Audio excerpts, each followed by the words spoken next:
Gorica-Maribor 1-3, Maribor-Gorica 4-0, Gorica-Maribor 1-6. Rezultati medsebojnih obračunov v državnem prvenstvu 2-12-2-13 so že pred začetnim sodniškim žvižgom nakazovali razplet in tradicija je obveljala. Gosti iz Nove Gorice so sicer prišli na zadnje soočenje v letošnji sezoni z namenom, da prekinejo neprijeten niz. V tej odločnosti so si tudi prvi pripravili priložnost. Z roba kazenskega prostora je proti levemu kotu nameril Živec. Handanović, ki je kljub bolečinam v hrbtu stisnil zobe in stopil med vratnici, pa je z uspešnim posredovanjem odpravil nevarnost. Toda proti kakovostni razliki ni šlo in po spretni filigranski akciji, ko je bilo vse brezhibno izpeljano, hitro vodstvo za Maribor. Mezga je dozel žogo pred domačim kazenskim prostorom, tančno podal Fajiću, ki je na robu kazenskega prostora zadržal žogo, počakal, da se priključi Milec, mu pravočasno podal in Milec je natančno dokončal akcijo. Ob hitrem vodstvu je obveljal načrt o nepopustljivosti, nadaljevalo se je z napadi.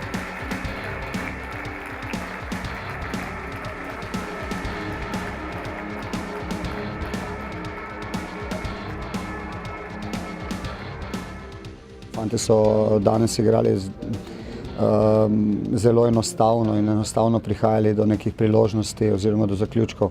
Želimo si igrati na tak način, želimo zadeti čim večkrat, to delamo v smislu, da bi res bili čim bolj učinkoviti.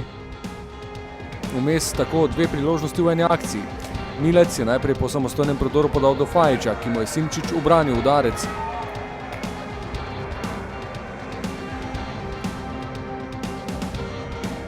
V nadaljevanju dogajanja pa je po podaji Cvijanovića Ibrahimi zadel stranski del mreže.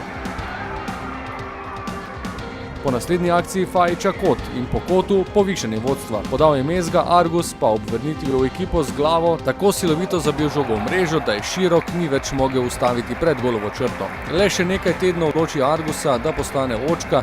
Gol je tako posvečen nestrpno pričakovani deklici Nikol.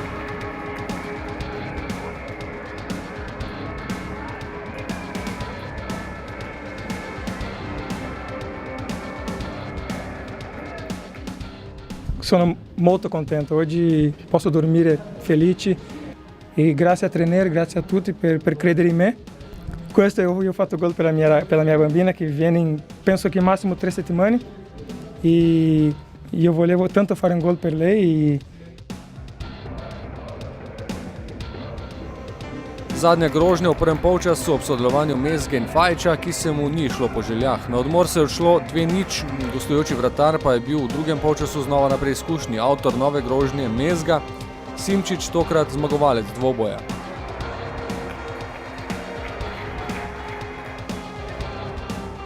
V 54 minuti pa se je razmerje moči spremenilo po odločitvi, ki je izvala razburjenje na tribunah. Dvoboj Embida in Ibrahimi je bil že odločen, ko je tokratni kapetan vijoličastih tekmecev dozel žogo.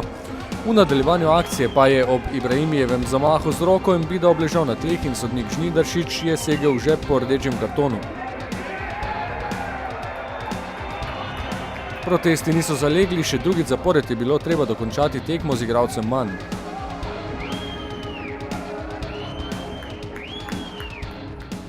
Enostavno moraš biti malo bolj skoncentriran, bolj pomagati soigralcem. Soigralci morajo dvakrat več preteči in mislim, da smo to v 2 tekmah naredili in zasluženo zmagali in prišli do točke. Številčno prednost so gosti začeli izkoriščati z večjo mero zagnanosti. Do priložnosti Bremec ostalo je 2-0. V mariborskem moštvu nekaj sprememb ob igri 10 proti 11, a še vedno z željo po ogrožanju gola. Proste strele je izvajal Tavares, žoga pa od obrambnega bloka ob vratnici. Goričani so poskrbeli za zanimivejšo končnico, ko so prišli do zmanjšanja zaostanka. Podal je Embida, Bremec pa z glavo s pomočjo vratnice usmeril žogo v mrežo.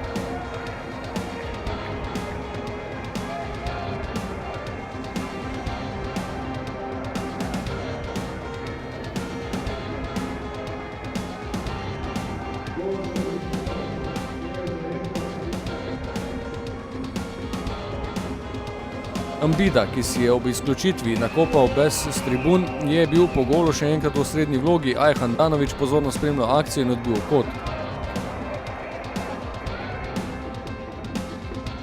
S tem je skopnelo tudi zadnje upanje gostov in bilo je le še dovolj časa za zadnji dvoboj Tavares Simčič. po katerem je ostalo 2-1, tako da je po koncu tekme po redko videnem soočenju dvojčkov 10 minut mlajši Miha Mevlja moral čestitati za zmago bratu Nejcu. Po tretji zaporedni zmagi čaka sedaj vodilno ekipo lige naslednja tekma v sredo ob 20:30 v Celju.